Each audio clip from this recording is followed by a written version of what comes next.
ഈ ആഴ്ച നോമിനേറ്റ് ചെയ്യപ്പെട്ട 7 പേർ ആരൊക്കെ? കഴിഞ്ഞ വീക്കിൽ എന്തൊക്കെ സംഭവവികാസങ്ങളാണ് ബിഗ് ബോസ് വീട്ടിൽ സംഭവിച്ചിരിക്കുന്നത്? സോ നമുക്ക് അധികം വൈകിപ്പിക്കാൻ തുടങ്ങാം.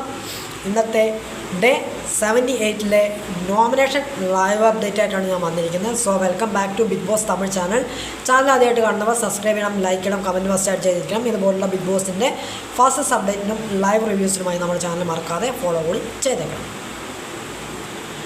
നമുക്ക് ഇന്നത്തെ നോമിനേഷൻ ലൈവ് അപ്ഡേറ്റോട്ട് വരുന്നതിന് മുമ്പ് നമുക്ക് കഴിഞ്ഞ വീക്കിൽ എന്തൊക്കെ സംഭവവികാസങ്ങളാണ് ബിഗ് ബോസ് വീട്ടിൽ സംഭവിച്ചിരിക്കുന്നതെന്ന് ഒറ്റ നോട്ടത്തിൽ നിന്ന് പരിശോധിച്ച് പെട്ടെന്ന് തിരിച്ചു വരാം. കഴിഞ്ഞ വീക്ക് എന്ന് പറയുന്നത് 11ാമത്തെ വീക്കായിരുന്നു. 11ാമത്തെ വീക്കിൽ സംഭവിച്ച പ്രധാന സംഭവവികാസം എന്ന് പറയുന്നത് 11 പേർ നോമിനേറ്റ് ആയി എന്നുള്ളതാണ് പ്രധാനപ്പെട്ട ഇമ്പാക്റ്റ് എന്ന് പറയുന്നത്. പിന്നെ ആ വീക്കിലെ ക്യാപ്റ്റൻ വിശാലായിരുന്നു എന്നുള്ളതാണ് എടുത്തു പറയേണ്ട ഒരു കാര്യം എന്ന് പറയുന്നത്. പിന്നെ വിശാലിൻ്റെ ക്യാപ്റ്റൻസിയെ കുറിച്ച് എനിക്കൊന്നും പറയാനില്ല, കുഴപ്പമില്ലായിരുന്നു എന്ന് എനിക്ക് തോന്നി. പക്ഷേ പലരുടെ അടുത്തും പല റിയാക്ഷൻ കാണിക്കുന്നതായിട്ട് എനിക്ക് തോന്നി. അതാണ് എനിക്ക് വിശാലിൻ്റെ ക്യാപ്റ്റൻസിയെ കുറിച്ച് എനിക്ക് എടുത്തു പറയേണ്ട ഒരു ഇമ്പാക്റ്റായിട്ട് പറയാനുള്ളത്. സോ കുറച്ചും കൂടി നന്നാക്കാമായിരുന്നു, ക്യാപ്റ്റൻസി കുറച്ചും കൂടി നന്നാക്കാമായിരുന്നു, കുറച്ചും കൂടി കാര്യത്തിലൊക്കെ ഇടപെടാമായിരുന്നു എന്ന് എനിക്ക് തോന്നി. എൻ്റെ ഒരു അഭിപ്രായം മാത്രമാണ് കേട്ടോ. നിങ്ങൾക്ക് നിങ്ങളേതായ അഭിപ്രായം ഉണ്ടാവും, ഇതെൻ്റെ മാത്രം അഭിപ്രായമാണ്. ഇത്രയാണ് എനിക്ക് വിശാലിൻ്റെ ക്യാപ്റ്റൻസിയെ കുറിച്ച് പറയാനുള്ളത്. പിന്നെ എടുത്തു പറയേണ്ട ഒരു ഇമ്പാക്റ്റ് എന്ന് പറയുന്നത് വീക്കിലി ടാസ്ക് ഉണ്ടായിരുന്നു. 3 ദിവസങ്ങളായിട്ട് ഒരു വീക്കിലി ടാസ്ക് നടന്നിരുന്നു. നല്ല ഡേഞ്ചർ ആയിട്ടുള്ള ടാസ്ക് തന്നെയായിരുന്നു കഴിഞ്ഞ വീക്കിലി ടാസ്ക് എന്ന് പറയുന്നത്. വീക്കിലി ടാസ്കിൻ്റെ ഇടയിൽ നമ്മുടെ റാണവിന് ഗുരുതരമായിട്ടൊരു പരിക്ക് പറ്റുന്ന കാഴ്ച നമ്മൾ കണ്ടിരുന്നു. തോളിൻ്റെ ലെഗ് പൊട്ടുകയുണ്ടായി ടാസ്കിൻ്റെ ഇടയിൽ. അതുകൊണ്ട് 3 ആഴ്ച ഒന്നുമേ ചെയ്യാൻ പറ്റില്ല, റാണവിന് ഒന്നുമേ ചെയ്യാൻ പറ്റില്ല എന്നുള്ള സ്ഥിതിയിലാണ് ഇപ്പോൾ ഇരിക്കുന്നത്. അതായത് ഈ പരിക്കിനെ തുടർന്ന് ഇനി 3 ആഴ്ച റെസ്റ്റാണ് ഇപ്പോൾ ബിഗ് ബോസ് അതായത് ഡോക്ടർമാർ നിർദ്ദേശിച്ചിരിക്കുന്നത്. അപ്പോൾ അതുകൊണ്ട് തന്നെ 3 ആഴ്ച ഇനി കൈ അനക്കാൻ പറ്റില്ല. അപ്പോൾ കൈ കൊണ്ടുള്ള ടാസ്ക്കൊന്നും ഇനി റാണവിനെ കൊണ്ട് പറ്റത്തില്ല എന്നുള്ളതാണ് പറയുന്നത്. അപ്പോൾ റെസ്റ്റാണ് പറഞ്ഞിരിക്കുന്നത്. അപ്പോൾ കഴിഞ്ഞ വീക്കിലി ടാസ്കിൽ നിന്ന് റാണ വിട്ട് നിൽക്കുന്ന കാഴ്ചയൊക്കെ നമ്മൾ കാണുകയുണ്ടായി. ഇനി വീക്കിലി ടാസ്കിലോട്ട് വന്നു കഴിഞ്ഞാൽ വീക്കിലി ടാസ്ക് നമ്മുടെ ബിഗ് ബോസ് മലയാളത്തിൽ കൊടുത്ത സെയിം ടാസ്കിൻ്റെ ഒരു വേർഷൻ എന്ന് വേണമെങ്കിൽ തന്നെ പറയാം. അവിടെ തുണികളായിരുന്നു കൊടുത്തിരുന്നത്, ഇവിടെ കൊടുത്തിരുന്നത് കട്ടകളാണ്. അതായത് അവിടെ തുണികളാണെങ്കിൽ ഇവിടെ കട്ടയാണ് കൊടുത്തിരുന്നത്, കല്ലുകൊണ്ടുള്ള ഒരു കട്ടയാണ്. അത് വെരി വെരി വെരി ഡേഞ്ചറായിട്ടുള്ള കട്ടയായിരുന്നു എന്നുള്ളതാണ് എനിക്ക് എടുത്തു പറയാനുള്ളത്. Very very danger. കല്ലുകൊണ്ടുള്ള കട്ട എന്നൊക്കെ പറയുമ്പോൾ നമുക്ക് ഉദ്ദേശിക്കാമല്ലോ, അതായത് എത്ര ഡേഞ്ചറായിരിക്കും ഈ ടാസ്ക് എന്നുള്ളത്. അത്ര കഠിനമായിരുന്നു, അത്രയും ഡേഞ്ചറായിട്ടുള്ളൊരു ടാസ്ക്കായിരുന്നു. നമ്മുടെ ജീവൻ വരെ പണയം വെച്ച് കഴിക്കുന്ന ഒരു ടാസ്ക് എന്ന് വേണമെങ്കിൽ തന്നെ വിശേഷിപ്പിക്കാൻ പറ്റുന്ന ഒരു ടാസ്ക് തന്നെയായിരുന്നു ഈ ഒരു ടാസ്ക് എന്ന് പറയുന്നത്. ദയവ് ചെയ്ത് ഇനി ഇങ്ങനെ ഒരു ടാസ്ക് കൊടുക്കാതിരിക്കുക. എത്രയോ നല്ല നല്ല ടാസ്കുകൾ ഉണ്ടാകും, എന്തിനാണ് ഇത്രയും വലിയ ഡേഞ്ചറായിട്ടുള്ളൊരു ടാസ്ക് കൊടുക്കുന്നത്? ഇനി ടാസ്കിൻ്റെ റൂൾസിലോട്ട് വന്നു കഴിഞ്ഞാൽ 5 ഗ്രൂപ്പുകളായിട്ട് തിരിയാൻ ആണ് പറഞ്ഞിരുന്നത്. 5 ഗ്രൂപ്പുകളായിട്ട് തിരിഞ്ഞത് ഇങ്ങനെയായിരുന്നു. 1ാമത്തെ ഗ്രൂപ്പിൽ 3 പേര്, 2ാമത്തെ ഗ്രൂപ്പിൽ 3 പേര്, 3ാമത്തെ ഗ്രൂപ്പിൽ 3 പേര്, 4ാമത്തെ ഗ്രൂപ്പിൽ 2 പേര്, 5ാമത്തെ ഗ്രൂപ്പിൽ 2 പേര്. ഇങ്ങനെയായിരുന്നു ഉണ്ടായിരുന്നത്. ഇങ്ങനെ 5 ഗ്രൂപ്പുകളായിരുന്നു ഉണ്ടായിരുന്നത്. ആ ഗ്രൂപ്പിൽ ഓരോരോ കളേഴ്സും ഉള്ള കളേഴ്സുകളുടെ പേരുകൾ ഇടാൻ പറയുകയാണ് ചെയ്യുന്നത് ബിഗ് ബോസ്. അങ്ങനെ എല്ലാവരും ഓരോ ഗ്രൂപ്പിൻ്റെ പേരുകളും കാര്യങ്ങളൊക്കെ നിർദ്ദേശിക്കുകയുണ്ടായി. അതിനുശേഷം ഇതിനകത്ത് എടുത്തു പറയേണ്ട ഒരു കാര്യം എന്ന് പറയുന്നത് സ്പെഷ്യൽ ബസർ അടിക്കും. കൺവർ ബെൽറ്റുണ്ട്, അതായത് ബെൽറ്റിൻ്റെ മേലെ കൂടെ ഇങ്ങനെ കട്ടകൾ ഇങ്ങനെ വരും. അത് ഓരോ ടീമിൽ നിന്ന് ഓരോരുത്തർ പോയിട്ട്, അതായത് ഇവിടെ ഈ കട്ടകൾ നിർമ്മിക്കുന്നത് 2 പേര് മാത്രമേ നിൽക്കാൻ പാടുള്ളൂ. അതായത് ഇപ്പോൾ ഒരു ടീമിൽ 5 ഗ്രൂപ്പുകളുണ്ടായാലും അതിന് ഓരോരുത്തർ പോയിട്ട് ഈ കട്ടകൾ പെറുക്കി കൊണ്ടുവരണം. കട്ടകൾ പെറുക്കി കൊണ്ടുവന്നിട്ട് ഇവർക്ക് നിർമ്മിക്കുന്നവർക്ക് കൊടുക്കണം. ഇതായിരുന്നു ടാസ്ക് എന്ന് പറയുന്നത്. അതായത് ഇതിൻ്റെ മേലെ കൂടെ കട്ടകൾ ഇങ്ങനെ വരുമ്പോൾ പെറുക്കിയെടുത്ത് ഓരോ അതായത് കോട്ട കെട്ടുക, ഇതായിരുന്നു ടാസ്ക് എന്ന് പറയുന്നത്. നിങ്ങൾ കോട്ട കെട്ടുന്ന സമയത്ത് മറ്റുള്ളവരുടെ കോട്ട തകർക്കാനും അതുകൊണ്ട് നിങ്ങളുടെ അതായത് കോട്ട നിർമ്മിക്കാനും ശ്രമിക്കണം എന്നുള്ളതാണ് ടാസ്ക് എന്ന് പറയുന്നത്. നല്ലതുപോലെ നിർമ്മിക്കുന്ന ആൾ വിജയമായിരിക്കും എന്നുള്ളതാണ് ഇതിൻ്റെ ഇമ്പാക്റ്റ് എന്ന് പറയുന്നത്. അങ്ങനെ കളർ വൈസുള്ള ടീംസ് എങ്ങനെയൊക്കെയാണെന്ന് നോക്കാം. അപ്പോൾ എല്ലാവരും നല്ല ഡിസ്കഷനിലൊക്കെ ആയിരുന്നു. ഇങ്ങനെ ടീം തിരിയാം, അങ്ങനെ ടീം തിരിയാം എന്നൊക്കെ ഡിസ്കഷനിൽ പോകുകയുണ്ടായി. അങ്ങനെ പിങ്ക് തിരഞ്ഞെടുത്തത് നമ്മുടെ പവി, ജെഫ്രി, അക്ഷത ഇവർ 3 പേരായിരുന്നു. ബ്ലൂ തിരഞ്ഞെടുത്തത് റാണവും മഞ്ജരി 2 പേരായിരുന്നു. റെഡ് ഗ്രൂപ്പ് അരുൺ, വിശാൽ, സൗന്ദര്യ ഇവരായിരുന്നു. യെല്ലോ ആയിട്ട് ജാക്ലിൻ, റയാൻ, രഞ്ജിത്ത് ഇവരായിരുന്നു. ഗ്രീൻ തിരഞ്ഞെടുത്തത് മുത്തു, ദീപക്, ഇവർ രണ്ടുപേരായിരുന്നു. ഇങ്ങനെയായിരുന്നു ഇതിൻ്റെ കളർ വൈസുള്ള ടീം ഡിവൈസ് എന്ന് പറയുന്നത്. ഇതിൻ്റെ ഇടയിൽ അടിയും വഴക്കും കാര്യങ്ങളൊക്കെ നല്ലതുപോലെ നടക്കുന്നുണ്ട്. ഇതിൻ്റെ ഇടയ്ക്ക് അടിയും വഴക്കും ഭയങ്കരമായിട്ട് നടക്കുന്നുണ്ട്. വെരി ഡേഞ്ചർ, ഞാൻ പറഞ്ഞില്ല നേരത്തെ സൂചിപ്പിച്ച പോലെ തന്നെ വെരി വെരി ഡേഞ്ചർ ടാസ്ക് തന്നെയായിരുന്നു. അതായത് ആദ്യത്തെ ദിവസം വളരെ വളരെ പരിതാപകരമായിട്ട് നീങ്ങിപ്പോകുന്നു. പക്ഷേ രണ്ടാമത്തെ ദിവസത്തിലോട്ട് വരുമ്പോൾ ടാസ്ക് കുറച്ചുകൂടി നല്ല പുരോഗതി ഉണ്ടായിരുന്നെങ്കിലും ആദ്യത്തെ ദിവസം തന്നെ ഒരു ടീം ഔട്ടാവുകയാണ് ചെയ്തത്. അതായത് രണ്ടാമത്തെ ദിവസം ഒരു ടീം ഔട്ടാകുന്നു. അതുപോലെ തന്നെ വലിയ അടിമഴക്കും കാര്യങ്ങളൊക്കെ കൂടി തന്നെ രണ്ടാമത്തെ ദിവസം കടന്നുപോയി. പക്ഷേ മൂന്നാമത്തെ ദിവസത്തിലോട്ട് വന്നപ്പോൾ നല്ല രീതിയിൽ ടാസ്ക് പുരോഗമിച്ചു എങ്കിലും അതിൽ മൂന്നാമത്തെ ദിവസം രണ്ടാമത്തെ ടീമും അങ്ങനെ ഔട്ടായി പോവുകയാണ് ചെയ്യുന്നത്. ബാക്കിയൊരു ടീമാണ് ബാക്കി വരുന്നത് എന്നുള്ളതാണ് സത്യാവസ്ഥ. അങ്ങനെ നല്ല ടീമായിട്ട് നമ്മളെ തിരഞ്ഞെടുക്കുകയുണ്ടായി. അങ്ങനെ മൂന്നാമത്തെ ദിവസം നല്ല അടിയും വഴക്കും കാര്യങ്ങളൊക്കെ ഉണ്ടാകുന്നുണ്ട്. നല്ല രീതിയിൽ എല്ലാവരും കളിക്കുന്നുണ്ട്. പക്ഷേ ഞാൻ പറഞ്ഞല്ലോ ഡേഞ്ചർ ടാസ്ക്കാണ്. അപ്പോൾ എല്ലാവരും ജീവൻ പണയം വെച്ചിട്ടുള്ള ടാസ്ക് എന്ന് വേണമെങ്കിൽ തന്നെ വിശേഷിപ്പിക്കാൻ പറ്റുന്ന ടാസ്ക് തന്നെയായിരുന്നു.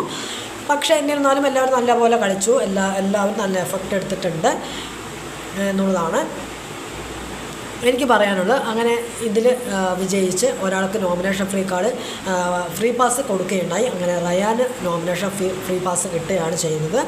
റയാൻ നല്ലതുപോലെ കളിച്ചതുകൊണ്ടാണ് എല്ലാവരും റയാനെ തിരഞ്ഞെടുക്കാൻ കാരണം.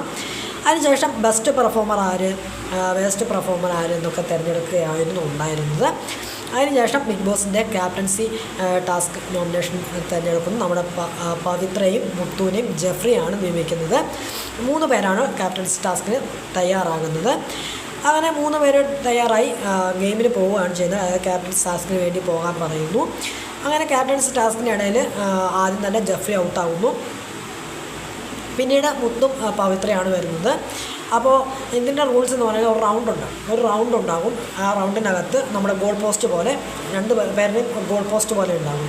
ഈ ഒരു ബോൾ കൊടുക്കും, ആ ബോൾ തട്ടി ഗോൾ അടിക്കുക, അയാൾ ജയിക്കും, മറ്റാൾ ഔട്ടാകും എന്നുള്ളതായിരുന്നു. അങ്ങനെ ഫസ്റ്റ് റൗണ്ടിൽ ജെഫ്രി അടിച്ച് ഇടുന്നു, ജെഫ്രി ഔട്ടാകുന്നു. പിന്നീട് മുത്തും പവിത്രയും വരുന്നു. അങ്ങനെ പവിത്ര അടിച്ചിട്ട് ഇടുന്നുണ്ട്, മുത്തു ഇങ്ങനെ ഡിഫെൻഡ് ചെയ്യാൻ നിൽക്കുന്നുണ്ട്. പക്ഷേ അത് ഇടയിൽ കൂടെ പോയി അത് ഗോളാവുന്നുണ്ട്. അങ്ങനെ പവിത്രയാണ് ആ ഗെയിമിൽ ജയിക്കുന്നത്, മുത്തു ഔട്ടാവുന്നു എന്നുള്ളതാണ്. അപ്പോൾ ബിഗ് ബോസിന് ഭയങ്കരമായിട്ട് കലി ഇളകുന്ന ഒരു കാഴ്ച നമ്മൾ കണ്ടു. ബിഗ് ബോസ് പെട്ടെന്ന് തന്നെ പറഞ്ഞു, പവിത്ര ഇത് നിങ്ങൾക്ക് ഡിസേർവ് ആണോ എന്ന് ചോദിക്കുന്നുണ്ട്. അപ്പോൾ പവിത്ര പറയുന്നു എനിക്കിത് മുത്തു മനഃപൂർവ്വം വിട്ടു തന്നതാണെന്ന് പവിത്ര തന്നെ പറയുന്നുണ്ട്. അപ്പോൾ ബിഗ് ബോസ് പറയുകയാണ്, അപ്പോൾ ക്യാപ്റ്റൻസി ടാസ്ക് ഞാൻ ഇവിടെ റദ്ദാക്കപ്പെട്ടിരിക്കുകയാണ്, അതായത് റദ്ദ് ചെയ്തിരിക്കുന്നു. അതുപോലെ തന്നെ നോമിനേഷൻ ഫ്രീ പാസ് ഇനി നിങ്ങൾക്ക് ഇത് ലാസ്റ്റ് നോമിനേഷൻ ഫ്രീ പാസ്സാണ്, ഇനിയുള്ള വീക്കിൽ നിങ്ങൾക്ക് നോമിനേഷൻ ഫ്രീ പാസ് കിട്ടുന്നതല്ല എന്ന് പറഞ്ഞിട്ട് ആ രണ്ടും റദ്ദാക്കുകയാണ് ചെയ്യുന്നത്.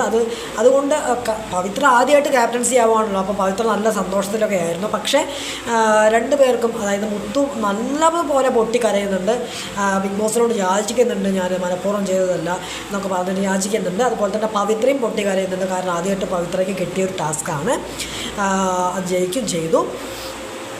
പക്ഷേ നോമിനേഷൻ ഫ്രീ പാസിൻ്റെ ഭാഗത്ത് ബിഗ് ബോസ് കാണിച്ചത് എന്ന് പറയുന്നത് തെറ്റാണ്. കാരണം പറഞ്ഞത് തെറ്റാണ്. നോമിനേഷൻ ഫ്രീ പാസിൻ്റെ കാര്യത്തിൽ 75 ദിവസം വരെ ഉള്ളൂ നോമിനേഷൻ ഫ്രീ പാസ്. അതായത് തമിഴ് ബിഗ് ബോസിൽ അങ്ങനെയാണ്, 75 ദിവസം വരെയാണ് നോമിനേഷൻ ഫ്രീ പാസ് കൊടുക്കുന്നത്. സോ ക്യാപ്റ്റൻസി ടാസ്കിൻ്റെ ഭാഗത്ത് ബിഗ് ബോസ് കളിച്ചു എന്ന് വേണമെങ്കിൽ തന്നെ പറയാം. പവിത്ര ക്യാപ്റ്റനാകാൻ ബിഗ് ബോസ് ആഗ്രഹിക്കുന്നില്ല, അതായത് ബിഗ് ബോസ് പവിത്ര ക്യാപ്റ്റനാകാൻ ആഗ്രഹിച്ചിരുന്നില്ല, അത് വേണം നമ്മൾ കരുതാൻ. പക്ഷേ മുത്തു ആണ് ആയിരുന്നതെങ്കിൽ അതെന്ത് ചെയ്യും, ഈ വീക്കിൽ മുത്തു സേഫാകും. അപ്പോൾ മുത്തുവിൻ്റെ വോട്ട് ആർക്ക് പോകും, ബാക്കിയുള്ളവർക്ക് കിട്ടും. അതുകൊണ്ട് തന്നെ മുത്തു ക്യാപ്റ്റനാവാൻ ബിഗ് ബോസ് ഒരുപാട് ആഗ്രഹിച്ചിരുന്നു എന്നുള്ളതാണ് നമുക്ക് ഇവിടെ എടുത്ത് പറയേണ്ട ഒരു ഇമ്പാക്റ്റ് എന്ന് പറയുന്നത്. അത് നമ്മൾക്ക് എടുത്ത് പറയാതെ വയ്യ. അതുകൊണ്ടാണ് ഞാൻ എടുത്ത് പറയാൻ കാരണം, ഇവിടെ ശരിക്കും ബിഗ് ബോസ് കളിച്ചിരിക്കുകയാണ്. നോമിനേഷൻ ഫ്രീ പാസിൻ്റെ കാര്യത്തിലല്ല, ക്യാപ്റ്റൻസി ടാസ്കിൻ്റെ കാര്യത്തിൽ ശരിക്കും ബിഗ് ബോസ് ആണ് സ്ക്രിപ്റ്റഡ് ആണ്. ഇത് ശരിക്കും സ്ക്രിപ്റ്റഡ് ആണ്. അപ്പോൾ കഴിഞ്ഞ അതായത് പിന്നീട് കഴിഞ്ഞ 2 വീക്ക് ഇതായിരുന്നു, അതായത് വീക്കെൻഡ് എപ്പിസോഡായിരുന്നു. വീക്കെൻഡ് എപ്പിസോഡിൽ സേതുപതി പതിപോലെ വരുന്നു. എല്ലാവർക്കും നമസ്കാരം, ഞാൻ നിങ്ങളുടെ സ്വന്തം വിജയ് സേതുപതി എന്ന് പറഞ്ഞ് തുടങ്ങുന്നു. പിന്നെ കഴിഞ്ഞ വീക്കിൽ കണ്ട കുറച്ച് കാര്യങ്ങളെ കുറിച്ച് സംസാരിക്കുന്നുണ്ട്. ശനിയാഴ്ചത്തെ ദിവസം അൻഷതയെ വലിച്ചു കയറി ഒട്ടിക്കുന്ന കാഴ്ചയൊക്കെ നമ്മൾ കണ്ടു. അതുപോലെ തന്നെ അരുണിൻ്റെയും വിശാലിൻ്റെയും കള്ളക്കളി പൊളിച്ചെടുത്ത് കയ്യിൽ കൊടുക്കുന്നുണ്ട്. വിജയ് സേതുപതി മാസ് കാണിച്ചു. അതുപോലെ തന്നെ ഇന്നലത്തെ ദിവസത്തിലോട്ട് വന്നു കഴിഞ്ഞാൽ ഇന്നലെ സേതുപതി പതിപോലെ വരുന്നു. നമസ്കാരം, ഞാൻ നിങ്ങളുടെ സ്വന്തം വിജയ് സേതുപതി എന്ന് പറഞ്ഞു തുടങ്ങുന്നു. മിഞ്ഞാന്ന് അതായത് കഴിഞ്ഞ വീക്കിൽ ബാക്കി വെച്ച കുറച്ച് കാര്യങ്ങളൊക്കെ ചോദിക്കേണ്ട എല്ലാ കാര്യങ്ങളും ഇവിടെ ചോദിക്കുന്നുണ്ട്. എല്ലാ കാര്യങ്ങളും ചർച്ച ചെയ്യുന്നുണ്ട്. ഇന്നലെ റോസ്റ്റിംഗ് കാര്യങ്ങളൊക്കെ ചെയ്യുന്നൊരു കാഴ്ച നമ്മൾ കണ്ടായിരുന്നു. നമ്മുടെ വിശാലിനെടുത്തിട്ട് കുടഞ്ഞു എന്ന് വേണമെങ്കിൽ പറയാം. വിശാലിനെടുത്തിട്ട് കുളയുന്ന കാഴ്ചയൊക്കെ നമ്മൾ കണ്ടായിരുന്നു. അതുപോലെ തന്നെ അൻഷിതയും വലിച്ചു കയറി ഒട്ടിക്കുന്ന കാഴ്ചയൊക്കെ നമ്മൾ കണ്ടതാണ്. അതുപോലെ തന്നെ ഇന്നലെ ഒരു എവിക്ഷൻ നടന്നിരുന്നു. സിംഗിൾ എവിക്ഷൻ മാത്രമാണ് നടന്നത്. രഞ്ജിത്താണ് ഇന്നലെ പുറത്തായത്. അൺഫെയർ എവിക്ഷൻ ഒന്നുമല്ല, ഫെയർ എവിക്ഷൻ തന്നെയാണ്. ഇപ്പോൾ നിൽക്കുന്നതിന് ഭേദം രഞ്ജിത്ത് പോകുന്നതാണ് എല്ലാവർക്കും നല്ലത്. കാരണം രഞ്ജിത്ത് അവിടെ ഒന്നുമേ കഴിഞ്ഞ വീക്കിലി ടാസ്കിൻ്റെ കാര്യം എടുത്ത് നോക്കിക്കഴിഞ്ഞാൽ അറിയാം. കാരണം അതിലൊന്നുമേ പാർട്ടിസിപ്പേറ്റ് ചെയ്തിട്ടില്ല. അതായത് വെറുതെ ഇങ്ങനെ നിൽക്കുന്നതല്ലാതെ ഒന്നും ചെയ്യുന്നതായിട്ട് എനിക്ക് കണ്ടില്ല. അതുകൊണ്ട് തന്നെ രഞ്ജിത്തിൻ്റെ എവിക്ഷൻ ഫെയർ തന്നെയാണ്, അൺഫെയർ അല്ല. ഓക്കെ, ഇനി നമുക്ക് ഇന്നത്തെ 78ാം ദിനത്തിലെ നോമിനേഷൻ ലൈവ് അപ്ഡേറ്റിലോട്ട് വന്നു കഴിഞ്ഞാൽ ഈ ആഴ്ച 7 പേരാണ് നോമിനേറ്റ് ആയിരിക്കുന്നത്. ഇത് 12ാമത്തെ വീക്കാണ്. 7 പേർ നോമിനേറ്റ് ചെയ്യപ്പെട്ടിരിക്കുകയാണ്. ആരൊക്കെയാണെന്ന് നോക്കാം. ഒന്നാമത്തെ ആൾ ജെഫ്രി, 2 റാണ, 3 വിശാൽ, 4 പവി, 5 അൻഷിത, 6 മഞ്ജരി, 7 ജാക്ലിൻ. ഈ 7 പേരാണ് നോമിനേറ്റ് ചെയ്യപ്പെട്ടിരിക്കുന്നത്. ഇവർക്കുള്ള വോട്ടിംഗ് ലൈൻ ഇന്ന് രാത്രി 10:30 ശേഷം വോട്ടിംഗ് ലൈൻ ഓപ്പൺ ആക്കുന്നതായിരിക്കും. അപ്പോൾ നിങ്ങളുടെ ഇഷ്ട മത്സരാർത്ഥി സേഫ് ആകണം നിങ്ങൾ ആഗ്രഹിക്കുന്നുണ്ടെങ്കിൽ ഇഷ്ട മത്സരാർത്ഥിക്ക് ഡിസ്ട്രിക്ട് ഹോട്ട്സ്റ്റാറിൽ കയറി നിങ്ങൾ ഇഷ്ട മത്സരാർത്ഥിക്ക് വോട്ട് നൗ എന്ന ബട്ടൺ ക്ലിക്ക് ചെയ്ത് ഇന്ന് രാത്രി 10:30 ശേഷം വോട്ട് ചെയ്യാൻ ആരംഭിക്കുക. സോ നിങ്ങളുടെ ഓരോ വിലയേറിയ വോട്ടും അവിടെ നിൽക്കുന്ന മത്സരാർത്ഥികൾ വിലയേറിയതെന്ന് ഓർമ്മിപ്പിച്ചു കൊള്ളുന്നു. ഇനി നമുക്ക് ഈ 7 പേര് നോമിനേറ്റ് ആയിരുന്നു. അതെങ്ങനെയൊക്കെയാണ് നോക്കാം. 3 ബോയ്സും 4 ബോയ്സുമാണ്. 3 ബോയ്സും 4 ഗേൾസുമാണ് ഇപ്രാവശ്യം. അങ്ങനെ ടോട്ടൽ 7. ഇപ്രാവശ്യം ഗേൾസാണ് കൂടുതൽ. അതിൽ ഏറ്റവും കൂടുതൽ വോട്ട് കിട്ടിയത് നമ്മുടെ അൻഷിതയ്ക്കായിരുന്നു, 5 വോട്ട്. ഓക്കെ, ഇനി നോമിനേഷനിൽ വരാത്ത ആൾക്കാർ, സേഫായ ആൾക്കാരൊക്കെ നോക്കാം. അതിൽ ഒന്നാമത്തെ പേര് ദീപക്, മുത്തു, സൗന്ദര്യ, റയാൻ, അരുൺ. ഇവരെല്ലാവരും ഈ വീക്കിൽ സേഫ് ആയിരിക്കുകയാണ്. പിന്നെ എടുത്ത് പറയേണ്ട ഒരു കാര്യം എന്ന് പറയുന്നത് ഇന്ന് ഫാമിലി വീക്കാണ്. ഈ ഒരു വീക്ക് എന്ന് പറയുന്നത് ഫാമിലി വീക്കാണ്. ഇന്ന് എല്ലാവരുടെ ഫാമിലി വരുന്നത് നമുക്ക് കാണാൻ സാധിക്കും. ഞാൻ പ്രത്യേകിച്ച് കാത്തിരിക്കുന്ന ഫാമിലി ആരുടെയെന്ന് വെച്ച് കഴിഞ്ഞാൽ അൻഷിതയുടെ ഫാമിലി കാത്തിരിക്കുന്നുണ്ട്. അതുപോലെ തന്നെ മുത്തു ഇവർ രണ്ട് പേരുടെ ഫാമിലിയെ കാണാനാണ് ഞാൻ ഏറ്റവും കൂടുതൽ ആഗ്രഹിക്കുന്നത്. പക്ഷേ എല്ലാവരും ഫാമിലിയും കാണുന്നുണ്ട്. പക്ഷേ ഈ 2 പേരുടെ വ്യക്തികളുടെ ഫാമിലി കാണാനാണ് ഞാൻ ആഗ്രഹിക്കുന്നത്. സോ ഏറ്റവും കൂടുതൽ ആഗ്രഹിക്കുന്നത് അൻഷിതയുടെ ഫാമിലി വരുന്നത് കാണാനാണ്. അതായത് മലയാള ബിഗ് ബോസ്, അതായത് നമ്മുടെ അൻഷിത ഉമ്മി വന്നിട്ട് മലയാളം സംസാരിക്കുന്നു. അതൊക്കെ നമ്മൾ കാണാൻ ഒരുപാട് എക്സൈറ്റ് ആയിട്ട് ഇരിക്കുകയാണ്. അപ്പോൾ ഞാൻ ഇന്നത്തെ എപ്പിസോഡിൻ്റെ കട്ട വെയിറ്റിംഗ് ആണ്. അപ്പോൾ ഇത്രയും എൻ്റെ വീഡിയോ ഇഷ്ടപ്പെട്ട് കഴിഞ്ഞാൽ ലൈക്ക് ചെയ്യാനും ഷെയർ ചെയ്യാനും സബ്സ്ക്രൈബ് ചെയ്യാനും മറക്കാതിരിക്കുക. പിന്നെ ഞാൻ കഴിഞ്ഞൊരു വീഡിയോ ചെയ്തത് കണ്ട് സപ്പോർട്ട് ചെയ്യുക. പിന്നെ എൻ്റെ ഇൻസ്റ്റാഗ്രാം ലിങ്ക് ഞാൻ ഡിസ്ക്രിപ്ഷൻ ബോക്സിൽ ഇട്ടേക്കാം. എല്ലാവരും ഫോളോ സപ്പോർട്ട് നമുക്ക് അതിലൂടെ കോൺടാക്ട് ചെയ്യാവുന്നതാണ്. ഓക്കെ, പിന്നെ നോമിനേഷനെ കുറിച്ച് പറയാനുള്ളത് 7 പേരാണല്ലോ നോമിനേറ്റ് ആയിരിക്കുന്നത്. അപ്പോൾ ഇതിൽ 1, 2 ആരും 3 ട്രിപ്പിൾ എവിക്ഷനോ ഡബിൾ എവിക്ഷനോ ഉണ്ടാകാൻ ചാൻസുണ്ട്. ഇപ്പോഴും ഞാൻ പറയുന്നു, ട്രിപ്പിൾ എവിക്ഷനോ ഡബിൾ എവിക്ഷനോ സിംഗിൾ എവിക്ഷൻ ഇനി എന്തായാലും ഉണ്ടാവില്ല. കാരണം ഇനി 3 ആഴ്ചയാണ് ബാക്കിയുള്ളത്. ഇനി 3 ആഴ്ച, അതായത് ഇപ്പോൾ 4ാമത്തെ ആഴ്ച തുടങ്ങിയല്ലോ. ഇനി ബാക്കി ഒഴിച്ച് നിർത്തി കഴിഞ്ഞാൽ 3 ആഴ്ചയാണ് ബാക്കിയുള്ളത്. അപ്പോൾ ഈ 3 ആഴ്ച കൊണ്ട് ഇപ്പോൾ ടോട്ടൽ 12 പേര് ബിഗ് ബോസ് വീടിനകത്തുണ്ട്. ഈ ആഴ്ച 2 പേര് പോയി കഴിഞ്ഞാൽ 10 പേര്. അങ്ങനെ നോക്കുകയാണെങ്കിൽ 5 പേരിലേക്ക് അല്ലെങ്കിൽ 6 പേരിലേക്ക് ഒതുങ്ങണമെങ്കിൽ ഡബിൾ എവിക്ഷൻ ട്രിപ്പിൾ എവിക്ഷൻ ഒക്കെ വന്നേ പറ്റൂ. സിംഗിൾ എവിക്ഷൻ കൊണ്ട് നിർത്തിയാൽ പറ്റത്തില്ല എന്നുള്ളതാണ് എനിക്ക് പറയാനുള്ളത്. സോ എന്തായാലും മിഡ് വീക്ക് എവിക്ഷൻ ഉണ്ടാവില്ല. കാരണം ഈ ഒരു ഫാമിലി വീക്കാണ്. അത് കാരണം ക്യാപ്റ്റൻസി ടാസ്കൊന്നും ഇല്ല. ക്യാപ്റ്റൻസി ഒക്കെ എടുത്തു കളഞ്ഞു. അപ്പോൾ ഇനി അടുത്ത വീക്കിലൊക്കെ ആയിരിക്കും ക്യാപ്റ്റൻസി ഉണ്ടാവുക. എന്തായാലും നമുക്ക് നോക്കാം. എന്തായാലും പവിത്രയുടെ ക്യാപ്റ്റൻസി പരിതാപകരമാണ്. സോ അത് പവിത്രയ്ക്ക് കിട്ടുന്നത് തന്നെയായിരുന്നു. പക്ഷേ കിട്ടിയില്ല. എന്തുകൊണ്ടോ അത് കിട്ടിയില്ല എന്ന് വേണമെങ്കിൽ തന്നെ പറയാം.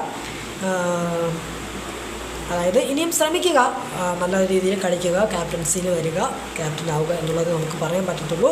എന്നാലും ഇനിയുള്ള വീക്കിൽ നമുക്ക് നോമിനേഷൻ ഫ്രീ ഇല്ല.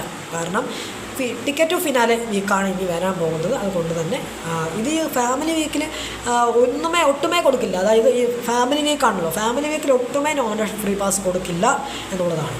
ഇതിനിടയിൽ ടാസ്കും കാര്യങ്ങളൊന്നും ഉണ്ടാവില്ല. സോ അടുത്ത ആഴ്ച മുതൽ നമുക്ക് ടിക്കറ്റ് ടു ഫിനാലെ ടാസ്കും കാര്യങ്ങളൊക്കെ സ്റ്റാർട്ട് ചെയ്യുന്നതായിരിക്കും. അതിൻ്റെ വിശേഷങ്ങളും കാര്യങ്ങളൊക്കെ ആയിട്ട് വരാം. പിന്നെ ഈ വീക്കിൻ്റെ വിശേഷങ്ങളും ഈ വീക്കിൻ്റെ ഇവെക്ഷൻ അപ്ഡേറ്റൊക്കെ ആയിട്ട് നമുക്ക് അടുത്ത വാരം സന്ധിക്കാം. സോ അതുവരേക്കും എല്ലാവർക്കും merry Christmas and happy new year. എല്ലാവരും സേഫായിട്ടിരിക്കുക. അപ്പോൾ ആണ് പുതുസ് ആട്ടവും പുതുസ് അടുത്തൊരു വീക്ക് കാണുന്നത് വരയ്ക്കും. ബൈ.